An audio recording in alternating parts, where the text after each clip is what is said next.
مفتی محمد طارق مسعود صاحب، ان کا شمار علماء اہل سنت سے ہوتا ہے۔ گزشتہ روز انہوں نے ایک بیان کیا، اس بیان کے اندر ان کی سبقت لسانی کی وجہ سے کچھ غلطی ہو گئی جو کہ لوگوں نے اس کو بہت زیادہ ہائی لائٹ کیا۔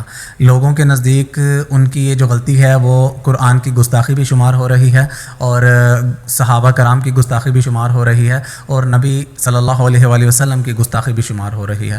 لوگ ان کے اس بیان پر ایک آیت انہوں نے پڑھی تھی، اس آیت کی تشریح پر لوگ ان سے ناگواری اور نالا محسوس کر رہے ہیں۔ کچھ لوگوں کی ناگواری کا لیول ایسا ہے کہ وہ چیل اور کوے کی طرح محسوس کروا رہے ہیں۔ غرض یہ کہ کچھ لوگ بغض پر بھی ان سے نالا اور ناگوار محسوس کر رہے ہیں ان کے اس بیان پر۔ حالانکہ مفتی صاحب نے اس بیان کے اندر معافی بھی مانگ لی اور شرمندگی کا احساس بھی کر لیا اور شرمندگی کا اظہار بھی کر لیا اور یہ لوگوں کو بتایا کہ مجھ سے غلطی ہو گئی ہے۔ انہوں نے اپنی غلطی کا اعتراف بھی کیا، لیکن اصل میں علماء کو کچھ باتیں سبقت لسانی کی وجہ سے بھی غلط ہو جاتی ہیں، لیکن کچھ باتیں علماء کی ایسی ہوتی ہیں جو کہ ان کو علماء میں ہی کرنی چاہیے۔ لوگوں کا تعلیم کا معیار اور تعلیم کی گہرائی، لوگوں کے قرآن اور حدیث کے علم کی گہرائی اتنی زیادہ نہیں ہے کہ ان کے ساتھ کچھ پیچیدہ باتوں کو ڈسکس یا شیئر کیا جائے، تو ہمارے علماء کو بھی اس بات کو سوچنا چاہیے۔ اور دوسری بات یہ ہے کہ میں آپ کو ایک واقعہ بیان کرنا چاہوں گا۔ میں حیران ہوں، لوگوں کا بغض اتنا زیادہ بڑھ گیا ہے کہ وہ مفتی صاحب کو گالم گلوچ بھی کر رہے ہیں اور مفتی صاحب کے اوپر انگلی بھی غلط طریقے سے اٹھا رہے ہیں اور مفتی صاحب کی زندگی پر بہت سارے اعتراضات لگا رہے ہیں۔ مفتی صاحب عالموں میں شمار ہوتے ہیں۔ میں حیران ہوں، اور آپ یقین کریں کہ جب میں نے یہ حدیث پڑھی، بخاری شریف کے اندر یہ حدیث موجود ہے کہ ایک شخص نے 99 قتل کیے اور ایک عبادت گزار کے پاس وہ جاتا ہے، عبادت گزار اس کو کہتا ہے کہ آپ نے 99 قتل کر لیے تو آپ کی معافی نہیں ہے۔ اس نے اس عبادت گزار کو بھی قتل کر دیا، اس طرح اس کا ٹارگٹ 100 تک پہنچ گیا۔ اب جب اس نے کہا کہ میری معافی نہیں ہے تو میں 100 کو قتل کر لوں تو کیا حرج ہے، 99 کر لوں، 100 کر لوں، 200 کر لوں، معافی تو ہے نہیں، غلطی تو ہے اب، تو پھر جب عذاب ہی لینا ہے تو اچھے طریقے سے میں اور قتل کر لوں۔ پھر اس نے ایک عالم سے رہنمائی لی، اس عالم نے اس کو بہت اچھی بات کی۔ اس عالم نے کہا کہ آپ یہ بتائیے کہ کیا آپ کی توبہ کے درمیان اور اللہ تعالیٰ کے درمیان کوئی چیز ایسی ہے جو آ رہی ہے؟ کیا کوئی ایسی دیوار، کیا کوئی ایسا راستہ جو درمیان میں کوئی ایسی چیز حائل ہو رہی ہو؟ اس نے کہا کہ نہیں، میری توبہ اور اللہ تعالیٰ کے درمیان تو کچھ بھی نہیں ہے۔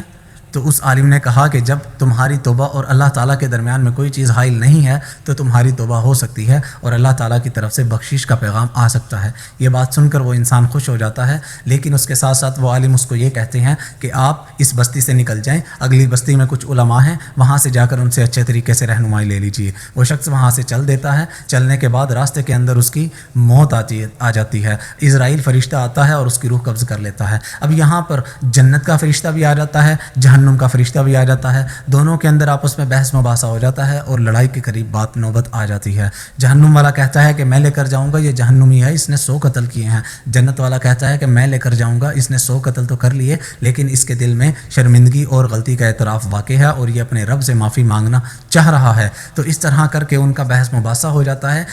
100 لوگوں کے قاتل کے لیے فرشتہ، جنت کا فرشتہ لڑ رہا ہے۔ آپ حیران کیوں نہ ہوں، میں حیران کیوں نہ ہوں کہ 100 لوگوں کا قاتل ہے اور جنت کا فرشتہ لڑ رہا ہے کہ میں لے کر جاؤں گا۔ ایک قتل کبیرہ گناہ ہے، 100 قتل 100 کبیرہ گناہ، پھر بھی جنت کا فرشتہ کہتا ہے کہ میں لے کر جاؤں گا۔ آپ اس باریک بینی کو سمجھیے، یہی اصل قرآن اور حدیث کا فلسفہ ہے، یہی فلسفہ دین ہے جو کہ ہمیں عام لوگوں میں اس کی بالکل بھی اویئرنس نہیں ہے۔ فلسفہ دین یہ کہتا ہے، اللہ تعالیٰ یہ کہتے ہیں تو فلسفہ دین بھی یہی کہتا ہے۔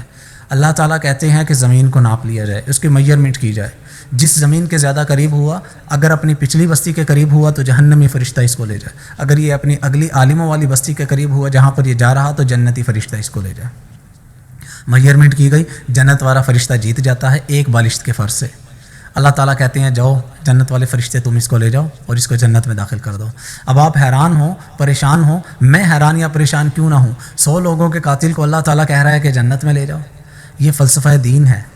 آپ جتنی بھی غلطیاں کر لیں اللہ تعالیٰ معاف کرنے والے ہیں۔ ایک غلطی ایسی ہے جس کو اللہ تعالیٰ ہرگز معاف نہیں کریں گے، کسی بھی صورت اس کی معافی نہیں ہے، اور وہ غلطی ہے شرک۔